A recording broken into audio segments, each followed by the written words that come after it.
আসসালামু আলাইকুম প্রিয় দর্শক, অন্য মঞ্চের আলাপচারিতায় আপনাদের সকলকে আমন্ত্রণ জানাচ্ছি। মাসুদ ভাই, এটা হচ্ছে যে ওই একটা কথায় আছে না যে মুখে মধু অন্তরে বিষ। ইলেকশনের এখনো দেরি আছে। এখন থেকে ওনারা রেড অ্যালার্ট জারি করে রাখছে কোথায়? হসপিটাল গুলাতে। একমাত্র সারা পৃথিবীতে এখন দুইটা দেশে রেড অ্যালার্ট আছে হসপিটাল। এক ইরান, দুই ভেনিজুয়েলা, আর আজকে থেকে থার্ড বাংলাদেশ। ইরানে তো যুদ্ধ হবে, যে কোনো মুহূর্তে বম্বিং হবে। ভেনিজুয়েলা যুদ্ধ অবস্থায়, বাংলাদেশে কি যুদ্ধ আছে নাকি? নাকি ওনারাই যুদ্ধ করবেন, কাউকে মারবেন? মাইরে রেড অ্যালার্ট দিয়ে রাখছে কোনটা? ফর এক্সাম্পল ধরেন এই কাপড়টা এই কাপড়টা দেখেন, এই যে এজ ইফ একটা রুমালের মতো। এইটা সারা ইউরোপে এই কাপড়টা ব্যবহৃত হয় আপনার প্রতিটা রেস্টুরেন্ট থেকে শুরু করে কফি বার পর্যন্ত সব জায়গায় ব্যবহৃত হয়। এবং এক একটা একদম সর্বনিম্ন মানে ফকিরনি রেস্টুরেন্টও যদি বলেন, সেইখানেও মাসে এই ধরনের কাপড় লাগে মিনিমাম 100 পিসের উপরে। কারণ এটা 3বার বা 4বার ব্যবহার করার পরে কেউ ধোয়াত দেয় না, সব ফালাইয়ে দেয়।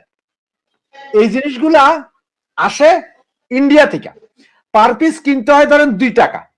এখন যখন ফ্রি ট্রেড ডিল এগ্রিমেন্ট আজকে হয়ে গেছে শেষ, এই কাপড় এখন পাবে 1 টাকা করে।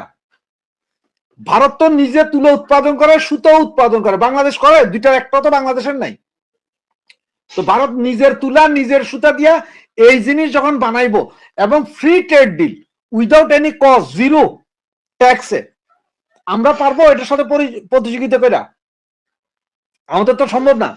আমরা তো সুতার আনবো। এখন ওই যে রফিক ভাই কইলো না যে চায়না থেকে আনবেন, আনেন গা। চায়না থেকে সুতা আর তুলা ওই যে শিপমেন্ট করে বাংলাদেশে আনতে আনতে ততক্ষণে তো ভারত হেরে এখান থেকে বানাইয়া মুম্বাই পোর্টের ভিতর তুলে তুলে মালই চলে যাবে, আইবো ইউরোপ। কিনবে কে?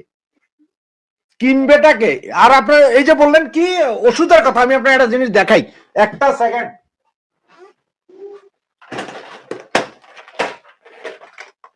আমি এখানে ইংল্যান্ডে আমাদের যে ওষুধ,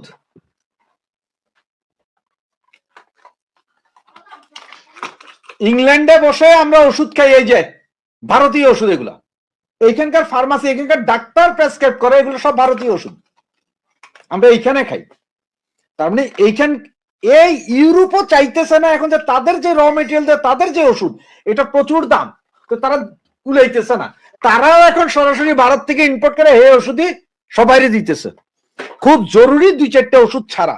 বাকি 70% ওষুধই চলে, ভারতীয় ওষুধ চলে, বাংলাদেশি ওষুধ নেই।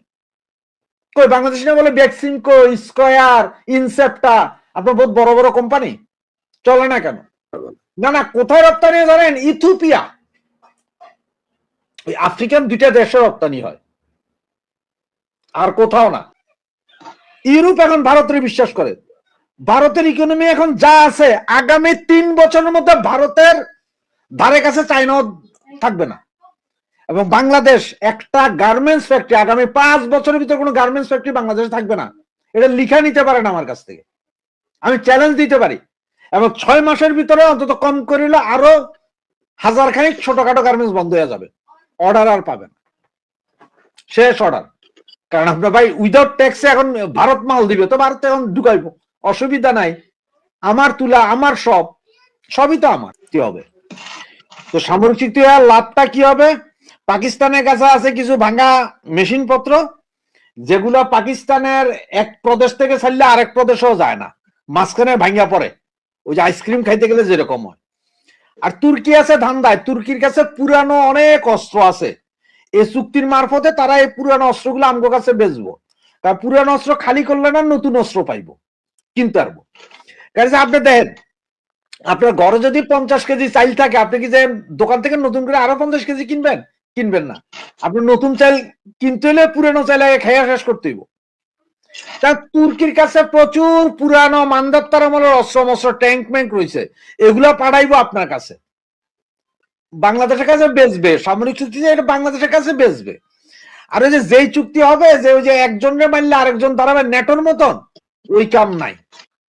ওই যে আপনার বাঙালি ম্যাক্সিমাম টাইম ফেসবুকে দেখেন, কোন একটা কিছু হইলেই এই তুর্কি 5000 জাহাজ সহ পাঠিয়ে দিয়েছে, মুসলিম সেনা, হ্যাঁ মুসলিম সেনা নুনুও দেখা যায় না, নাই, হাওয়া। তো হয়েছে তুর্কি, হয়েছে পাকিস্তান। সুতরাং এদের লগে আবার কি চুক্তি আর কি, ও কিছুই হবে না, এগুলো সব ভুলভাল সব। তুর্কি ইসরায়েলের ভয়ে মুতে, আবার তুর্কির অনেক কিছু পাকিস্তানে দিছিল তো, এরপরেই তো যে সিঁদুর অপারেশনে মাইরা সরকার করছে পাকিস্তানে। দেখেন পাকিস্তান এতদিন স্বীকার করে নাই, এর আগে কি কইছে, আমরা 16টা রাফায়েল মাইরা ফালাই দিছি। হ্যাঁ রাফায়েলে তো একটা পড়ছে বা দুইটা পড়ছে, ওকে, এটা ফালাইতেই পারেন আমরা। কিন্তু ওনাদের যে অবস্থা করে দিচ্ছে ওইটা কয় না, এখন স্বীকার করতেছে, হ্যাঁ আমাদের এয়ারবেস ধ্বংস হয়ে গেছে, আমাদের বহুত লস হয়েছে, এগুলো এখন স্বীকার করতেছে পাইকারা আস্তে আস্তে। দিল্লিতে থাকা বাংলাদেশের সাবেক প্রধানমন্ত্রী শেখ হাসিনা কি দেশে ফিরছেন? এর কোনো সঠিক জবাব না পাওয়া গেলেও ধরে নেওয়া যায় যে পরিস্থিতিতে এখন বাংলাদেশের রাজনৈতিক অঙ্গনে চলছে, তাতে এমন প্রশ্ন আলোচনাতেই আসবে না। যদি তাই হয় তাহলে ভারতের নামকরা WION এর সহযোগী প্রকাশনা জি24 ঘন্টা কেন শেখ হাসিনাকে প্রশ্ন করেছে দেশে ফিরে তিনি সবচেয়ে আগে কোন কাজগুলো করতে চান, যেখানে তার দল আওয়ামী লীগের কার্যক্রম নিষিদ্ধ, আদালত তার বিরুদ্ধে মৃত্যুদণ্ড দিয়েছে, আবার বাংলাদেশের নির্বাচনে আছে মাত্র 2 সপ্তাহ। এমন পরিস্থিতিতে শেখ হাসিনা কবে ফেরার পরিকল্পনা করছেন? এমন প্রশ্ন না করে ফেরার পর কি করবেন, এমন প্রশ্নকে কিছু ভিন্ন ইঙ্গিত দেয়। আবার বাংলাদেশের নিয়ন্ত্রিত নির্বাচনকে কেন্দ্র করে প্রধান দুই জোটের মধ্যে উত্তেজনা যখন তুঙ্গে, বিএনপির শীর্ষ নেতা থেকে শুরু করে হেভিওয়েট প্রার্থীরা প্রতিপক্ষের বাক্যবাণে নাস্তানুবোধ, ঠিক তখন নতুন এই সাক্ষাৎকারে বিএনপির প্রতি নমনীয় অবস্থানের বার্তা কেন দিলেন সাবেক প্রধানমন্ত্রী শেখ হাসিনা? আবারও জানালেন সব দলের অংশগ্রহণে নির্বাচনের আহ্বান, ইঙ্গিত দিয়েছেন কিভাবে দল পুনর্গঠন করতে চান, দল থেকে ঝেড়ে ফেলতে চান বিতর্কিতদের। প্রশ্ন হলো, ডক্টর ইউনূসের সরকার যখন নিয়ন্ত্রিত এক নির্বাচন আয়োজনের দ্বার প্রান্তে, ঠিক তখন শেখ হাসিনার এই সাক্ষাৎকার কিসের বার্তা দিচ্ছে? মাঠের রাজনীতির নানামুখী জটিলতায় বিএনপি যখন হাবুডুবু খাচ্ছে, জামাতের প্রতি যুক্তরাষ্ট্র দূতাবাসের সরাসরি সমর্থন যখন ফাঁস হয়েছে, তখন এমন বার্তা কি বদলে দিতে পারে মেরুকরণ? সূত্রগুলো বলছে গত কয়েক সপ্তাহে পর্দার আড়ালে ঘটে যাওয়া বেশ কিছু ঘটনার আঁচ পাওয়া যায় শেখ হাসিনার এই সাক্ষাৎকারে। জি24কে দেয়া বড়সড় এই সাক্ষাৎকারে বাংলাদেশের সাবেক প্রধানমন্ত্রী শেখ হাসিনাকে প্রথম যে প্রশ্নটি করা হয়েছে সেটি হলো, বাংলাদেশে অবতরণের পর আপনার অগ্রাধিকার কি হবে?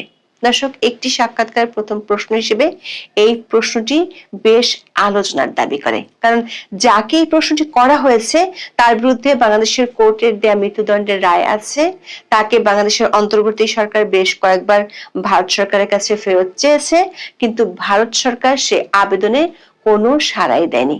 এমন পরিস্থিতিতে শেখ হাসিনাকে কেন এমন প্রশ্ন করা হলো, যেটির অর্থ হলো শেখ হাসিনা বাংলাদেশে ফিরে গিয়ে কোন বিষয়কে প্রাধান্য দিবেন? দর্শক, সবাই জানে 2024 সালের 5ই আগস্ট আন্দোলনের মুখে আওয়ামী লীগের ক্ষমতা হারানোর পর থেকে বাংলাদেশের সাবেক প্রধানমন্ত্রী শেখ হাসিনা দিল্লিতে আছেন। তার বিরুদ্ধে আন্তর্জাতিক অপরাধ ট্রাইব্যুনালের প্রথম মামলা হয় ওই বছরের 17 অক্টোবর। তারপর অভিযোগ গঠনের মধ্য দিয়ে শুরু হয়েছিল বিচার। সবশেষে 397 দিনের মধ্যে তার বিরুদ্ধে গত বছরের 17 নভেম্বর আদালত মৃত্যুদণ্ডের রায় দেন। শেখ হাসিনার বিরুদ্ধে এই পর্যন্ত বাংলাদেশে দায়ের হওয়া মামলার সংখ্যা হলো 583টি।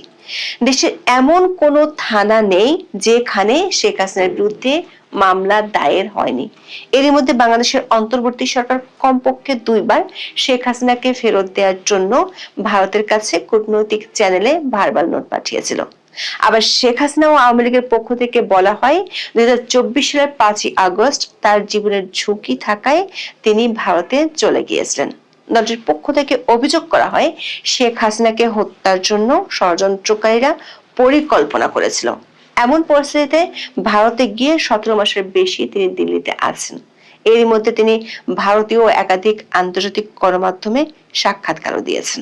এসব সাক্ষাৎকারে অধ্যাপক ইউনূস ও অন্তর্বর্তী সরকারের সমালোচনা, আওয়ামী লীগকে নিষিদ্ধ করা এবং বাংলাদেশের সংখ্যালঘু সহ তার দলের নেতাকর্মীদের নির্যাতনের প্রসঙ্গই বেশি উঠে এসেছে।